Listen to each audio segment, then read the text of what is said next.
कानून को अपनी आंखों से देखिए। भारत की सांसद ने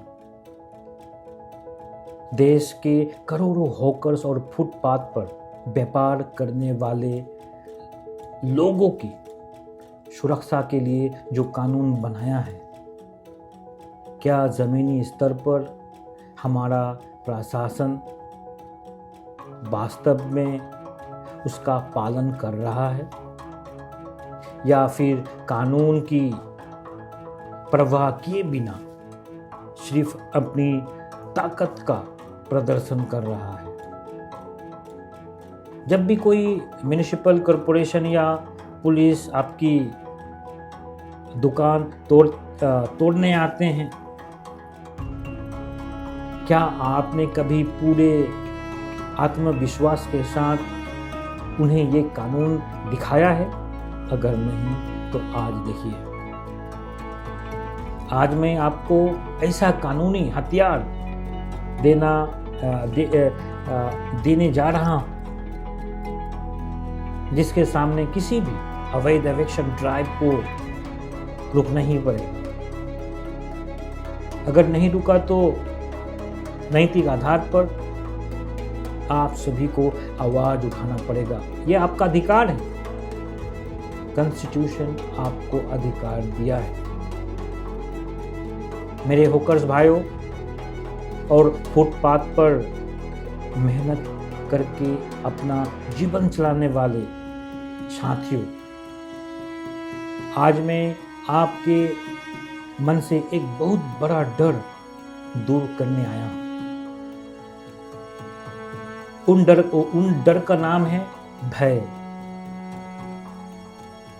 हर सुबह दुकान खोलते समय आपके मन में जो डर रहता है, आप शायद नगर पालिका की गाड़ी आ जाएगी,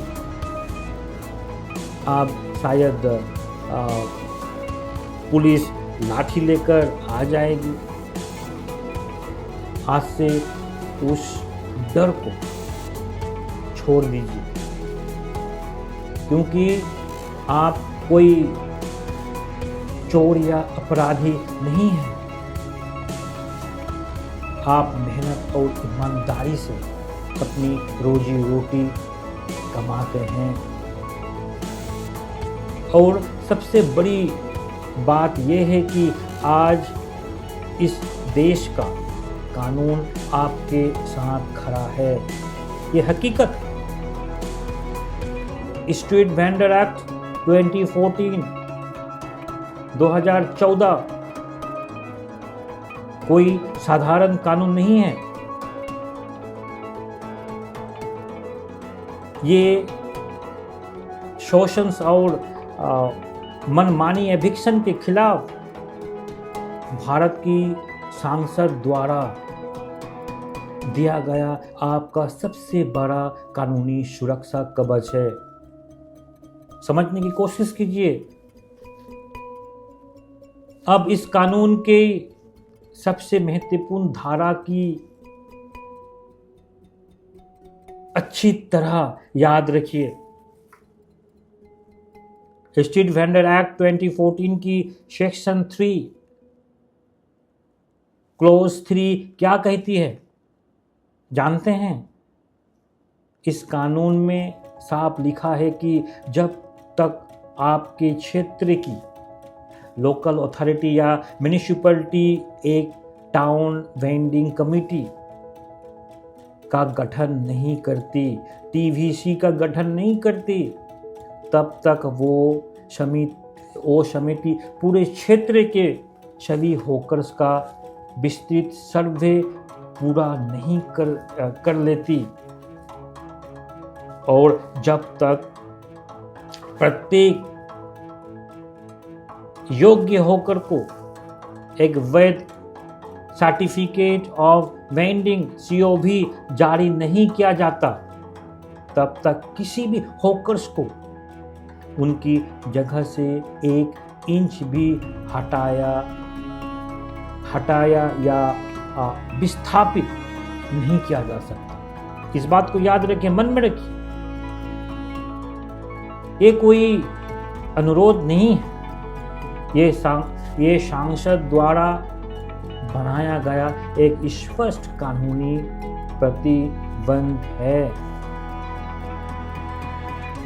इतना ही नहीं, टाउन वेंडिंग कमेटी में कम से कम 40% सदस्य स्वयं हॉकर्स प्रतिनिधि होते हैं।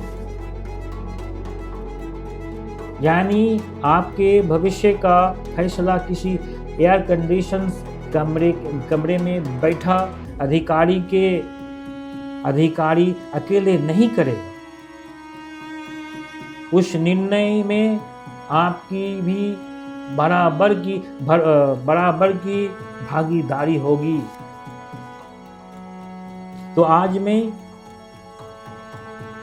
पूछना चाहता हूं, जब कानून आपकी इतनी मजबूत सुरक्षा देता है, तब बिना नोटिस, बिना शर्तें और बिना कानूनी प्रक्रिया के आपको कैसे हटाया जाता है? आपकी मेहनत की कोई कमाई का सामान कैसे जब्त कर लिया जाता है? इसका कारण सिर्फ एक है, आप अपने इस सबसे बड़े कानूनी अधिकार से परिचय नहीं है। आप अकेले लड़ते हैं, इसीलिए कमजोर पड़ जाते हैं। प्रशासन हमारी कानूनी जानकारी की कमी और हमारी बिखरी हुई स्थिति का फायदा उठाता है, लेकिन अब ऐसा नहीं होगा। अगर आप अपने इस कानूनी अधिकारों को जानना चाहते हैं और उन्हें पूरी आत्मविश्वास के साथ हासिल करना चाहते हैं, तो आज ही राष्ट्र विकास केंद्र ट्रस्ट के साथ जुड़िए। हम आपको कानूनी जागरूकता देंगे। जरूरत पड़ने पर आपके साथ अदालत तक जाएंगे और किसी भी अवैध बुलडोजर या अन्यायपूर्ण कार्रवाई को आपकी रोजी रोटी छीनने नहीं देंगे। आइए एकजुट हो और अपने संवैधानिक अधिकारों की रक्षा करें। अगले एपिसोड में हम पश्चिम बंगाल के हॉकर्स रूल और उस विशेष 1/3 रूल की चर्चा करेंगे, जो हमें व्यवस्थित और अनुशासित तरीके से व्यापार करना सिखाता है। इसे देखना बिल्कुल मत भूलिए। धन्यवाद। जय हिंद।